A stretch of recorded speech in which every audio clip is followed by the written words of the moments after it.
Naannoo Amaaraatti bidiruun dhidhimuun namootni 12 lubbuun darbuu gabaafame. Bidiruun kun laga Takkazeerra namoota qabattee imalaa turte. Namoonni lubbuun darbee 12 ta'an sirna awwaalchaa irratti hirmaachuuf osoo waliin imalaa jiranii bidirittiin dhidhimuu miidiyaaleen biyya keessaa gabaasaniiru.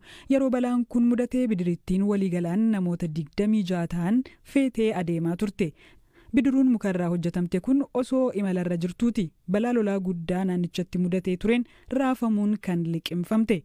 Namoonni balaa kana irraa lubbuun oolan gara hospitaalaa geeffamuun yaala argachaa jiraachuu miidiyaan mootummaa naannoo Amaaraa gabaaseera. Miidhamtoota keessaa daa'imni akka jirtu himuun miidhaa cimaan qaama isheerra gahus ibseera. Haga gabaasni kun qindaa'etti reeffi namoota lubbuun darbee baafamuu isaanii waan barameen jiru. Riqichi Takkazee tajaajila dhaabee hojjetamaa ture ji'a darbee ni xumuramaa jedhamee eegamaa ture. Itoophiyaatti waqtiin kun waqtii rooba cimaa waan ta'eef laggeen akka malee ni guutu.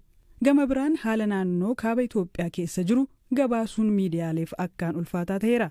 Humni nageenyaa mootummaa Itoophiyaa hidhattoota faannoo waliin naannicha keessatti walitti bu'aa ture. Balaa sigiga lafaa kibba Itoophiyaa godina Goofaatti tibbana mudateenis lubbuun namoota 250 olii darbeera. Gabaasni UN ammoo lakkoofsi namoota balaa sigiga lafa kanaan lubbuun darbee haga 500 gahuu akka malu akeeka.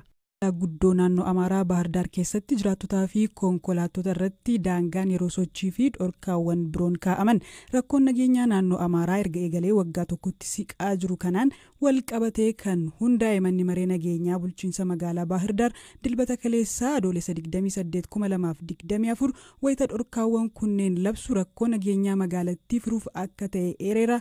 Galaana Balaay. Magaalaa Baahirdaar keessatti galgala sa'a 3 irraa kaasee hanga barii sa'a 12tti sochii namootaa fi konkolaattotaa irratti uggurri kaa'ameera. Uggurri sochii kun konkolaattota qaamolee nageenyaa, ambulaansiif konkolaattota balaa ibiddaa kan hin ilaallanne akka ta'e manni maree nageenyaa bulchiinsa magaalaa Baahirdaar beeksiseera. Konkolaattotni kunniinii fi kanneen biroonis yeroo kamiyyuu humnoota nageenyaatiin akka sakatta'aman hubachiiseera. Qabiinsa meeshaa waraanaa ilaalchise miseensota humnoota nageenyaa fi kanneen hojii nageenyaa irratti bobba'anii fi hayyamni sochii kennameef malee meeshaa waraanaa qabachuun dhorkameera. Miseensonni humna nageenyaa yeroo hojiitti hin bobbaafamnetti meeshaa waraanaa qabatanii socho'uu akka hin dandeenyes labsamee jira.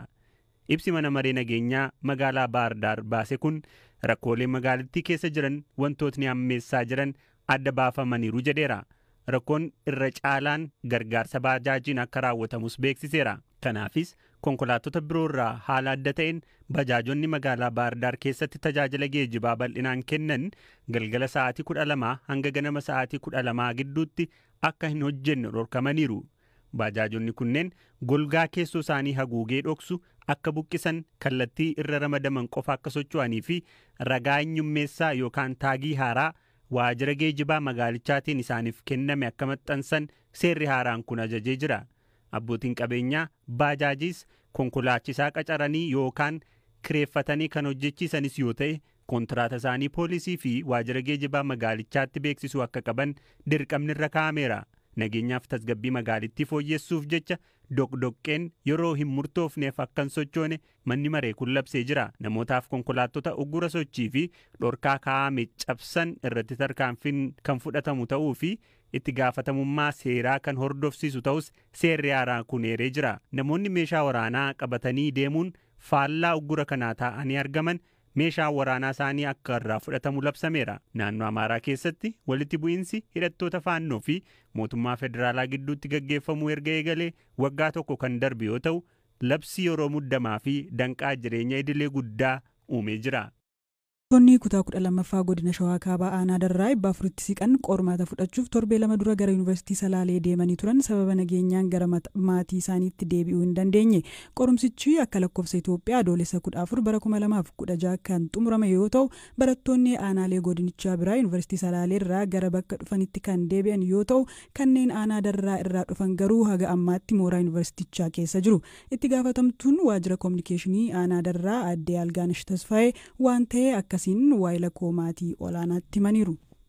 Barattoonni qormaata biraansi fudhachuudhaaf dandeemanii sababuma rakkoo nageenya kanaan keessa jiranitti odeeffannoo qabu. Barattooti kun qorumsa eegalume gara torbee lamaati haga kana yuunivarsiitii jiru. Jechuun haalli achas deebi'an rakkisaa waan tureef daandichi akkuma beekamu bubbuleera waan ta'eef rakkinni isaa deebi'uu hin dandeenye. Daandii sanirra geejjibni jira amma hin deemaa konkolaataan? Deeman jiru erga deeme maal deebi'u ture. Daandichi sababa rakkoo nageenyatiin erga geejjibni deemamuun jalqabamee dhaabbate tureera.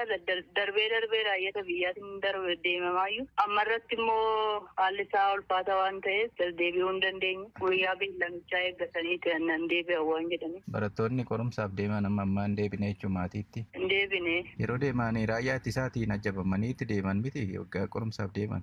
Daandichi waggaa meeqas darbee mata deemamaa kan ture waan ta'eef dirqama waan ta'eef immoo tokkoffaas suphaanis hin suphanne amma immoo isumaayyuu karaan achas deebi'u rakkisaadha waan jirutu odeeffannoon jira.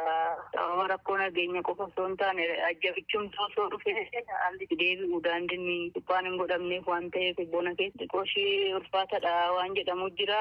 Ta'us immoo akkuma ta'etti carraa tokko hin deebi'ama waan jedhu jira. Guyyaa isaan barreen achiitis mijechuuf baatu qaama hawaasa baheen alatti barattoonni waan kaaniif yuunivarsiitii keessa waan jiraniif wanna isaa yaaddessu qabadeen amanu. Gaafuma deebi'an yoo rakkoon irra ga'edha malee achitti rakkoon qabanii? Yaa'u kaampaasii keessatti rakkoo addaa nyaatumaa fi wantoota kaan haalli mijechuuf dhaa'uu dhabeen alatti wanta addaa irra ga'a jedhameetu yaadamu jiradheen yaadu. Haalli nageenyaanichaa maal fakkaata tarii?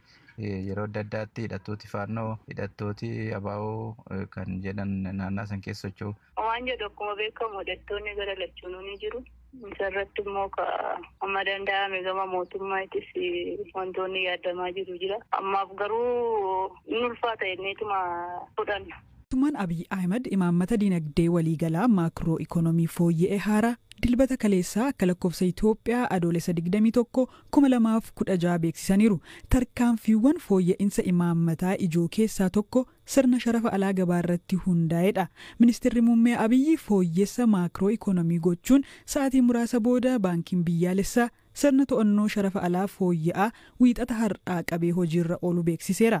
Fooyya'insa kanaan bittaa fi gurgurtaan sharafa alaa isa kanaan dura sirna tilmaama mootummaan murtaa'u baankiiwwanii fi maamiloota gidduu waliigaltee taasifamuun akka murtaa'u sirna godhutti ceera. Bulchaan baankii biyyaalessaa obbo Maammoo Mihiratu ibsa kennaniin hojiin baankii giddugala biyyattii gabaa tasgabbeessuu irratti kan xiyyeeffatu tahaa jedhaniiru.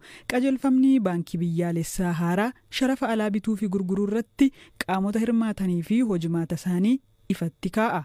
የውጭ ምንዛሬ አስተዳደር ስርዓቱ bulchiinsi sirna sharafa maallaqaalaa baankotaaf maamiltoota isaanii gidduutti waliigaltee godhamuun murteessuu sirna gabaa dandeessisutti ni ce'a.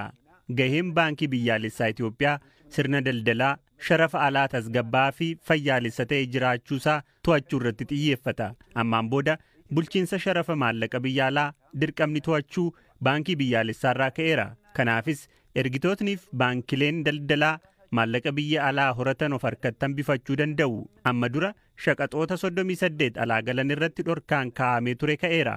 Maallaqa gara alaa ba'u irratti uggurri amma dura kaa'amee ture akkuma eegametti ta'e sharafni maallaqa alaa kun shaqaxootaaf tajaajila alaa galaniif banaa ta'eera.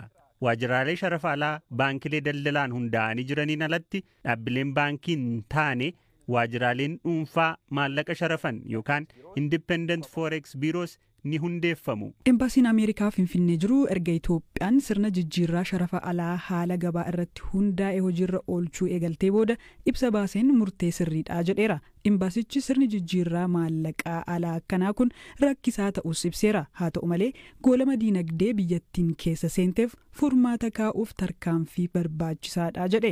Tarkaanfii mootummaan fudhate kanaaf deeggarsa qabus ibseera. Kun kanaan osoo jiru baankiin biyyaalessaa Itoophiyaa jaarmiyaalee maallaqaa idil addunyaa fi michootarraa doolaara biiliyoona 13.5 argachuu beeksise.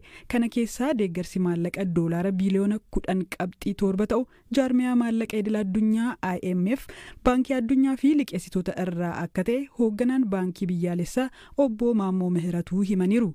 Kun deeggarsa guddaadha kan jedhan obbo Maammoon maallaqichi dhiibbaawwan sirna maallaqaa haaraa kanaan uumamuu malan hir'isuuf kan oolu ta'us ibsaniiru. Uummatni dinagdee haaraa Itoophiyaa kun uummata biyyattii biratti miira adda addaa uumeera. Jijjiiramni sharafa alaa irratti godhame wiixata ganama baankii biyyaalessaa ifa godhees fayyadamtoota miidiyaa hawaasaa hedduu rifaasiseera.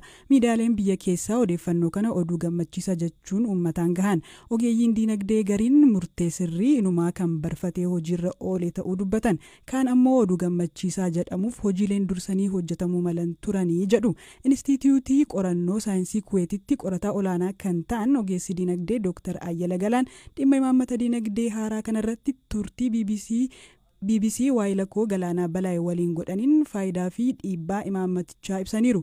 Hiika uummata biyyattiif qabus dubbataniiru. Imaammatni kun oduu gammachiisaa ta'uunsaa haalota irratti hundaa'a jedhan. Poolisii baasanii biyyaaf ta'a jedhanii baasanii waan hin taane jedhanitti amananii baasan kana ofii isaaniitti gammadanii eega baasanii namni sotootti gammadee fi barbaadu kanaaf akkas jedhaniiti proomootii gochaa jiru jechaadha. Poolisii sana gurguraa jiru sabatti jechaadha.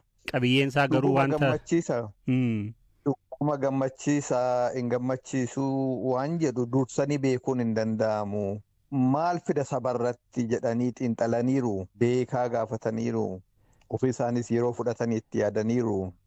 Yeroon isaas immoo yeroodhuma sirriidha. Waan jedhu tokkotu maddeega akka shakkinuu fi akka oorru akka sodaannu nama taasisuu danda'a. Mootummaan dhiibbaa keessa galee tarkaanfii kana fudhate akkamittoo uummata miidhuu danda'a? Gaaffii hin qabu. Mootummaan dhiibbaa keessa galee akka waan kana fudhachuudhaaf dirqame hundumtuu hin beeka.